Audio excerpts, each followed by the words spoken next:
The notification sound interrupted my focus as I tapped open the family group chat. My finger froze mid-scroll, a strange heat spreading from my chest to my fingertips.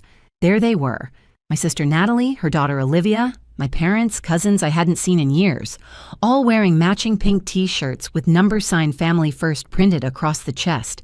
Pink balloons filled the background of the recovery party, a party celebrating Olivia's successful surgery, a surgery I had paid $16,000 for, a party I hadn't been invited to. Welcome to Revenge with Lyra. She needs positive energy only. Okay, please don't come. That's what Natalie's text had said when I'd asked about visiting Olivia. Not thank you, not sorry, just that. After I'd emptied my savings account to save her daughter's life. My name is Paige. I'm 32, and this is the story of how I learned that sometimes the loudest statement is the sound of your absence. I've always been the fixer in my family, the calm one, the one they call when everything falls apart, the one who answers the phone at 2 a.m. when Natalie's voice cracks through sobs about how Olivia needs emergency surgery and insurance won't cover it. The one who drives straight to the bank, withdraws her entire emergency fund, and hands it over without hesitation, because family comes first. Always. That night, as I stared at those photos, the cake with "Our Miracle Girl" written in frosting, the banner thanking God for bringing them through this difficult time, my throat closed up. I had spent the previous week crying outside the ICU while Natalie was too emotionally fragile to be there. I had lied to my landlord about why my rent would be late. I had eaten ramen for every meal to stretch what little money I had left. And now I was negative energy. I didn't argue, didn't send a passive-aggressive text, didn't call my mother to complain. Instead, I booked a one-way ticket to a small coastal town using my emergency credit card that I'd been saving for absolute necessities, put my phone on airplane mode, and walked barefoot down an empty beach the next morning. For the first time in years, maybe decades, I breathed deeply and thought, let them notice the silence. They did notice 5 days later when the hospital called them about a suspended account. By then, I had turned my phone back on but kept it on silent, watching the notifications flood in without responding. It started with a voicemail from Natalie. "Hi, Paige, it's me. Just wondering if we can talk about the hospital thing." Not an apology, not a thank you. Just the hospital thing. As if my financial sacrifice was an inconvenience to discuss. I didn't respond. Then came the group text from my mother. "Sweetheart, can you give your sister a call? She's overwhelmed." Overwhelmed? Was she exhausted from choosing balloon colors while I negotiated a $16,000 payment plan? I stayed quiet, watching the notifications accumulate like falling dominoes. That's when the hospital billing department sent the family the second invoice. The first had been in my name, the second redirected to Natalie's account. Apparently, she'd insisted on being listed as the guardian for legal reasons. The new bill showed $1,650, due immediately, because my last transfer had been reversed. I'd called the hospital from the airport, my voice steady as I explained. I was emotionally manipulated into covering costs. I've withdrawn financial consent. Kindly remove my name from all future correspondence. They did. Now it was on Natalie, and she wasn't ready for that. 14 missed calls in 2 hours. 3 different family members with soft voices and vague shame. "Paige, it's not the time for drama. She's going through so much. Family doesn't keep score." But I did. I'd kept score for years. Every borrowed dollar never returned. Every weekend I'd given up to watch Olivia while Natalie needed me time. Every time I covered rent while they posted vacation photos. Now, my silence was louder than my presence had ever been. I hadn't disappeared out of anger. I disappeared to see who would notice the weight I'd been holding, and that weight was crashing down on them fast. By day 5, it wasn't just Natalie calling. It was her fiancé Brandon, then her best friend, then a message request from someone I didn't know. "Hi, Paige. I'm Rachel. I handle venue bookings for children's parties in Sunnydale. There's a little issue with a final payment." I stared at the message, my stomach tightening. A children's recovery party with a $2,300 catering tab, balloons, and a magician, all charged to the same credit card I'd canceled mid-flight. They'd booked it before even asking me. Just assumed I'd handle it. Now vendors were demanding payment. The venue threatened small claims court, and everyone realized the Bank of Page was closed. Then came the worst blow. A blog post from the hospital's charity partner showing a photo of Olivia in recovery, smiling bravely, with the caption, "Thanks to the incredible generosity of her aunt, this brave girl got a second chance at life." The post went viral in our community. Suddenly I was the center of attention, not for drama, but for quiet kindness. Local news reached out. My high school teacher sent flowers. My landlord wrote a thank you note with $100 off my rent. And Natalie? She was humiliated because in every comment section, people praised me, not her, not our parents. Me? She called again, this time sobbing. "You made me look like a bad mother." I replied, my voice calm and cold. "You did that all on your own." That's when she whispered words I'd never heard from her in 3 decades of sisterhood. "Please help me." I returned home 2 days later, having needed that brief escape to clear my head, though I still wasn't ready to engage with my family directly. After checking in with my landlord about the rent situation, I settled back into my apartment, still maintaining my distance from Natalie and my parents. But I wasn't done learning how far they'd go. What arrived in my mailbox next wasn't a thank you card, it was a summons. I held the envelope under my kitchen light, my heart pounding against my ribs. Paige Sutton, defendant. Case number 8429 CV. Breach of verbal contract filed by Natalie Sutton. She was taking legal action against me for emotional damages and financial sabotage, claiming I intentionally canceled payments after agreeing to cover them. She said I caused public embarrassment, said Olivia's health was at risk because of me. My hands trembled, not from fear but from something deeper. This was what it had always been, manipulation wrapped in designer clothing. I called a lawyer. A pro bono women's legal clinic handled my first consultation, which I found through an online search for affordable legal aid. They read the claim and laughed out loud. This will get thrown out faster than junk mail. Still, I prepared. I gathered texts, voicemails, the invoice trail, bank receipts, and that viral hospital post. 3 weeks after receiving the summons, we had our day in court. At the hearing, Natalie arrived in pearls with crocodile tears. She sobbed about betrayal, broken promises, and sisterhood. The judge, an older black woman with silver hair and a steel gaze, listened quietly. Then she turned to me. "Miss Sutton, do you have anything to say?" I stood, not angry, just clear. I didn't abandon my niece. I paid for her life-saving care. What I won't pay for ever again is being used. The judge nodded once, sharply. Case dismissed. Plaintiff is advised to reassess her definition of family. Natalie burst into tears again, but no one followed her out this time. Not even our mom. Outside the courthouse, the sun warmed my face. I had a voicemail from the hospital, a nurse I'd never met. "Paige, I don't know what you did, but Olivia's recovery is ahead of schedule. She keeps asking when she'll see you again." That was the only courtroom victory I needed. But 4 days after court, my mother showed up on my doorstep. Not crying, not angry, just tired. A silk scarf draped around her shoulders like a peace flag. "I don't want to fight," she said.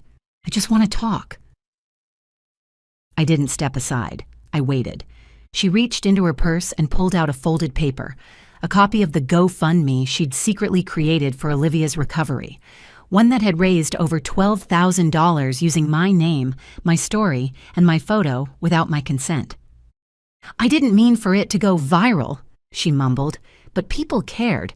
It helped." I stared at her. "You raised money using me and didn't tell me." She flinched, then tried to justify. "It was for Olivia. You said you didn't want to help anymore."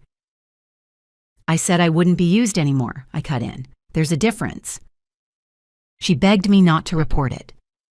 "Do you want the world to think we're scammers?" I took the paper from her hand, folded it slowly, then said, "You already did that part." She cried. the kind of crying meant to soften someone, but I didn't soften.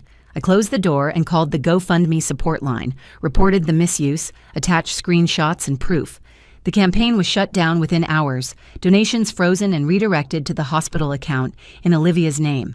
That night, Olivia messaged me. "Auntie P, Mom's crying again, but I told her I'm proud of you. You're the only one who shows up for real." I sat with that, with the quiet, with the ache, with the unexpected bloom of peace. But I wasn't finished yet because someone else had also used that campaign, and I was about to find out who. It started with an email. Subject line: Urgent. GoFundMe press inquiry. Inside was a note from a journalist who'd been tipped off by someone at the hospital about unusual fundraising activity and had seen the now-deleted fundraiser. They were doing a feature on viral donation scams and had questions, including why the campaign had linked to a local real estate business as its withdrawal account. Wait, what? I read it twice, then opened the cached fundraiser page that the journalist had helpfully attached, scrolled to the fine print, and there it was. The connected withdrawal account didn't say my mother's name. It said Westview Realty LLC, Brandon's company. My hands shook as I opened my banking app and cross-referenced the wire I'd sent to the hospital. I hadn't noticed then, but the account number wasn't the one I had on file for billing. They had rerouted the funds through manipulation and back-end changes. They had likely paid part of the bill, enough to keep me quiet, but siphoned the rest. It wasn't about Olivia anymore. It was about misusing compassion for profit. And suddenly, the party I hadn't been invited to, the unspoken cold shoulders, it all made sense. I wasn't bad energy. I was inconvenient because people who pay attention notice where money flows. That night, I wrote a letter, not to Natalie, not to Brandon, but to the local district attorney's office, attaching all the evidence. The silence that followed wasn't peaceful. It was the kind that builds before a storm. By morning, that silence had cracked. My mother was at my door. No calls, no texts, just her standing there with a brittle smile you wear when you know the truth is catching up. She didn't ask to come in. She walked straight to my kitchen, poured herself a glass of water, and sat like she still owned the place. "I heard," she said, voice thin, "about the letter." I didn't answer. "It's not what you think. Brandon made decisions, but we were trying to protect you. You're always so sensitive." "How did you know about the letter?" I asked, suddenly suspicious. She looked away.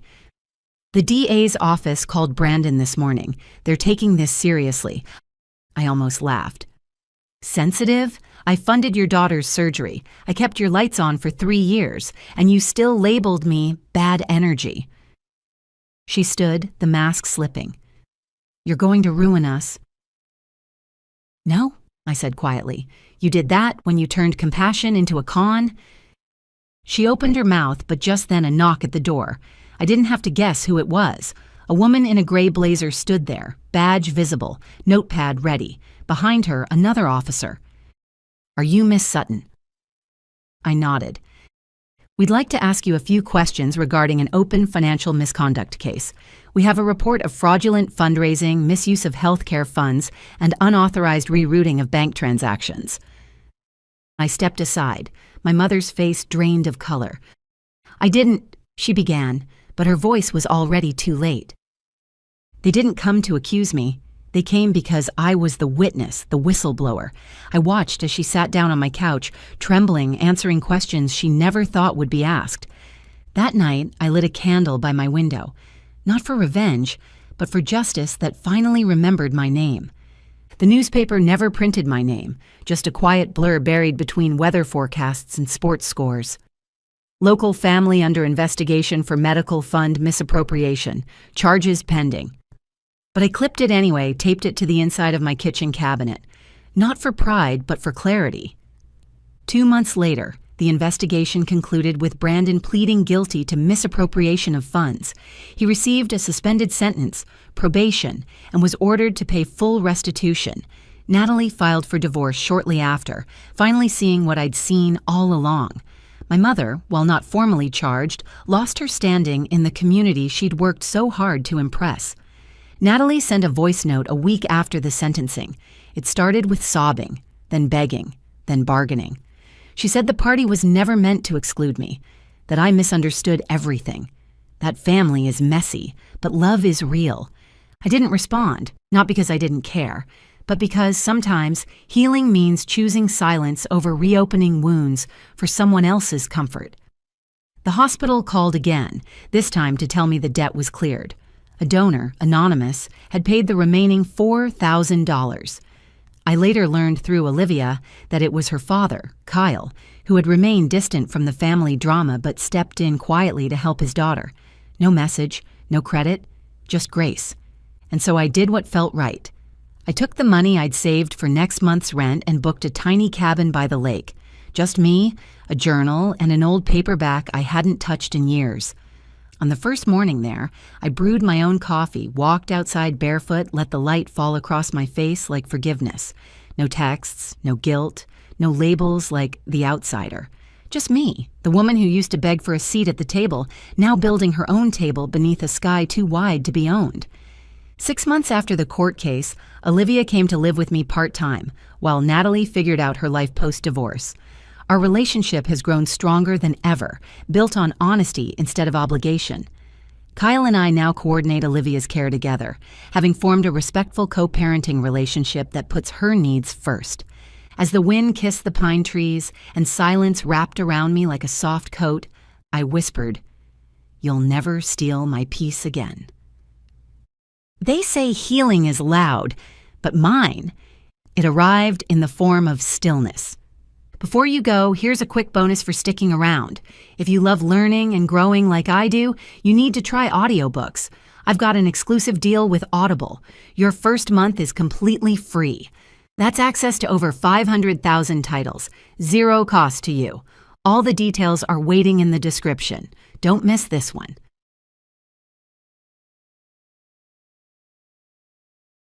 The champagne glass froze halfway to my lips as my sister Olivia's words cut through the ambient restaurant chatter. "Happy 30th to our pathetic sister who still rents," she announced, raising her glass high enough for all 43 family members to see. The private dining room at Westbrook House erupted in cruel laughter. My heartbeat thundered in my ears as time seemed to stretch. The expensive salmon on my plate blurred before my eyes, while my skin prickled with heat that spread from my chest to my face. The chandelier lights suddenly seemed too bright, each crystal casting tiny daggers of light that matched the ones being thrown at me from around the table. What they didn't know was that I'd been signing their checks for the past 5 years. Every trust fund payment, every inheritance distribution, every lucky windfall they thought came from Grandma's estate. All of it flowing from accounts I controlled. My name is Rachel. I'm 30 years old and a literary archivist. This is the story of how I made my family finally see me. Westbrook House was Olivia's choice, of course. She'd rented their most expensive private room, complete with crystal chandeliers and a view of the Manhattan skyline. I watched her swirl the champagne in her glass, champagne I had unknowingly paid for. The bitter irony wasn't lost on me. She was literally spending my money to humiliate me about being poor. Seriously, though, Olivia continued, her voice carrying that special tone she reserved for public humiliation. 30 years old, still renting a studio apartment, still single, still working at that. What is it you do again? Library thing? I'm a literary archivist, I said quietly, cutting into my overpriced salmon. Right?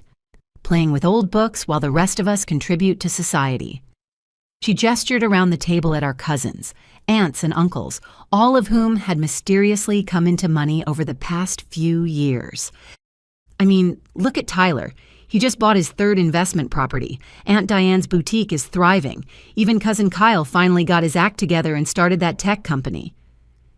Tyler shifted uncomfortably. He knew exactly where his seed funding had come from, even if he'd never admitted it to anyone. Some people are just destined to be life's renters, Uncle Frank chimed in, already 3 bourbons deep. Nothing wrong with that, Rachel. Someone has to be at the bottom for the rest of us to be at the top. Exactly. Olivia beamed. Though I do wonder sometimes if Mom and Dad would be disappointed. I mean, they worked so hard to give us opportunities, and I've built a whole empire while you're still, What's the word stagnant? The word hit exactly where she'd aimed it. Our parents had died in a car accident 7 years ago, leaving behind what everyone assumed was a modest estate. What they didn't know was that Dad had been quietly brilliant with investments, and Mom's hobby of collecting rare manuscripts had accumulated a fortune in literary artifacts. The will had been very specific and very private. Everything went to me with explicit instructions to take care of the family as I saw fit. So I had anonymously funded Olivia's empire. Her chain of boutique fitness studios had been saved from bankruptcy 3 times by mysterious angel investors. Uncle Frank's gambling debts had been quietly settled by an administrative error at the casino. Cousin Kyle's tech company only existed because someone had anonymously paid off his student loans and given him a grant to pursue his dreams. Every single person laughing at me right now was living off my money. You know what? Olivia stood up, swaying slightly. Let's make a toast to Rachel, who proves that not everyone needs to succeed.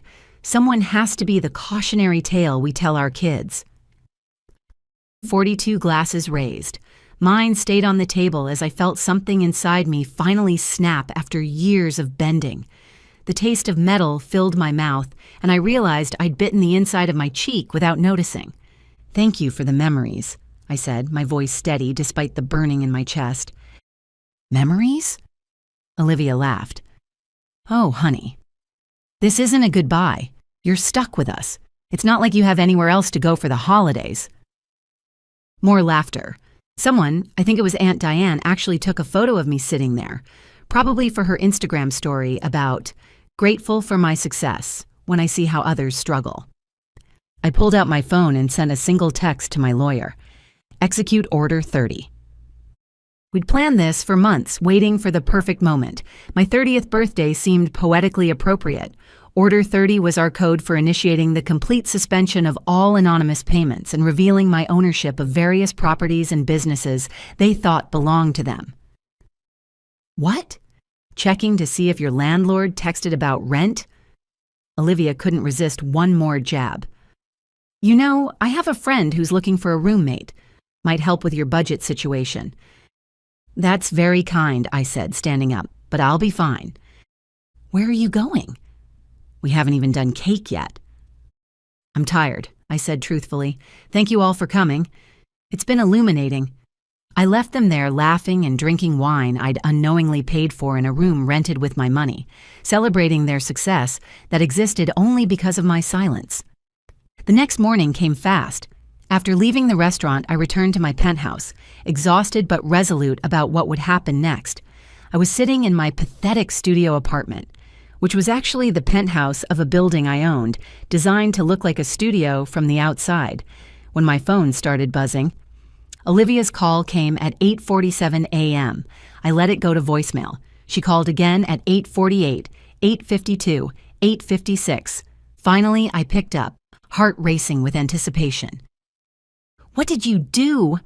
She screamed, her voice cracking with panic. Good morning to you too, I said, sipping my coffee while looking out at Central Park. What seems to be the problem? Don't play dumb. The lawyer. The trust fund. It's gone. What trust fund? I kept my voice innocently puzzled. The one from Grandma. The one that pays out $50,000 every month. It just stopped. That's strange, I said. Grandma's estate was settled years ago. She only left a few thousand, remember? You made quite a point of complaining about it at her funeral. But I've been getting payments for years. They said it was from her estate. Must be some mistake, I said. Maybe you should call the law firm. I did. They said to talk to the benefactor. They said the anonymous benefactor has chosen to redirect the funds. Anonymous benefactor? I feigned surprise. Olivia, are you telling me you've been receiving $50,000 a month from someone you don't even know? Silence. I could practically hear her brain working, trying to process the implications. It has to be from family money, she said weakly. Our parents left everything to charity. Remember? You were very vocal about how selfish that was. That's what they told us. But But what?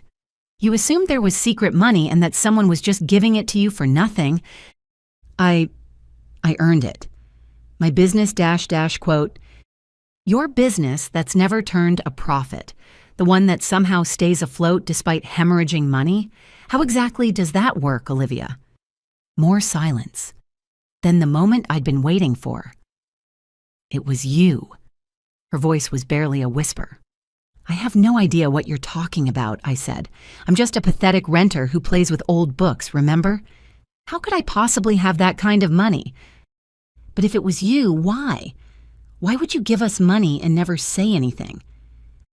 "Hypothetically speaking," I said, "maybe someone wanted to see if their family would love them for who they were, not what they could provide. Maybe someone wanted to know if they'd be valued as a person, not a bank account." "But we didn't know." "Exactly. You didn't know. And when you thought I had nothing, you treated me like nothing. You threw a party to celebrate my failure. You took photos to document my humiliation. You made toasts to my pathetic life." "Rachel, please." "The really funny thing," I continued, my voice growing steadier with each word, "I kept hoping.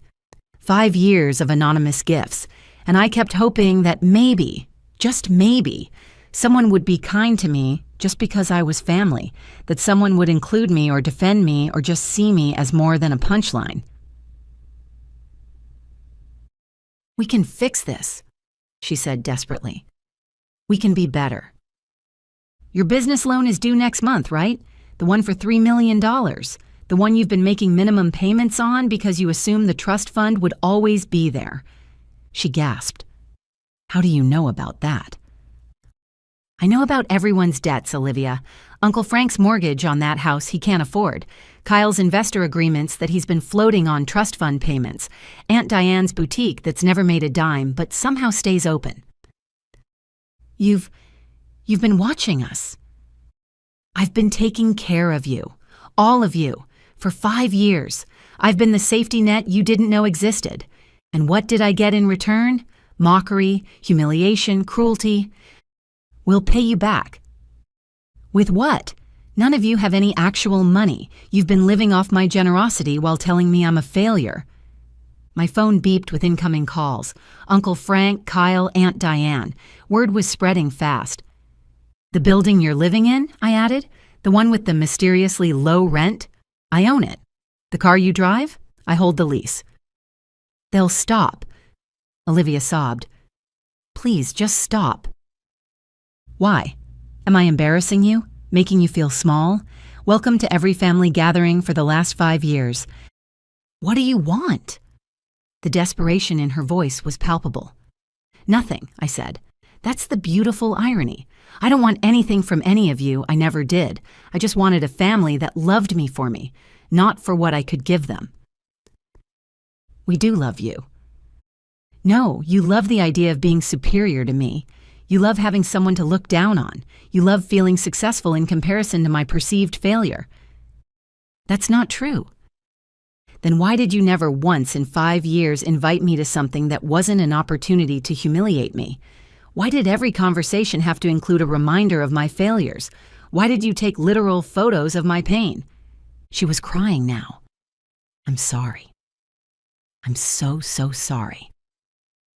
"I believe you," I said.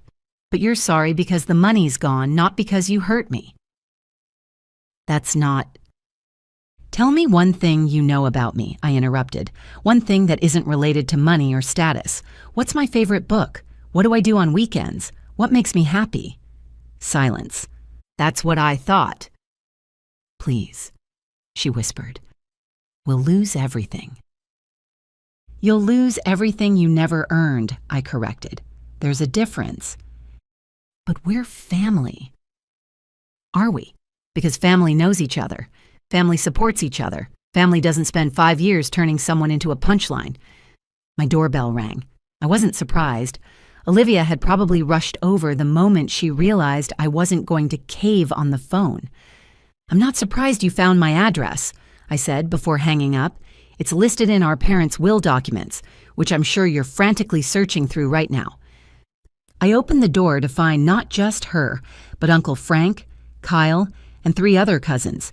They'd clearly coordinated.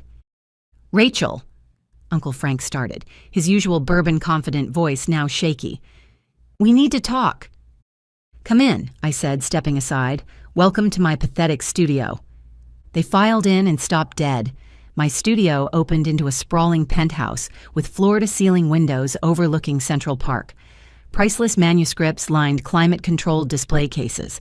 Original artwork dotted the walls. The pathetic life they'd mocked was nowhere to be seen.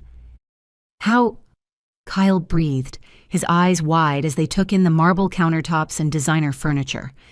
"Dad was smarter than any of you gave him credit for," I said. "And Mom's manuscript collection? Turns out first edition Virginia Woolfs and signed Hemingways are worth quite a bit." "But you never said." Olivia's voice was small, her makeup streaked from crying. I tried.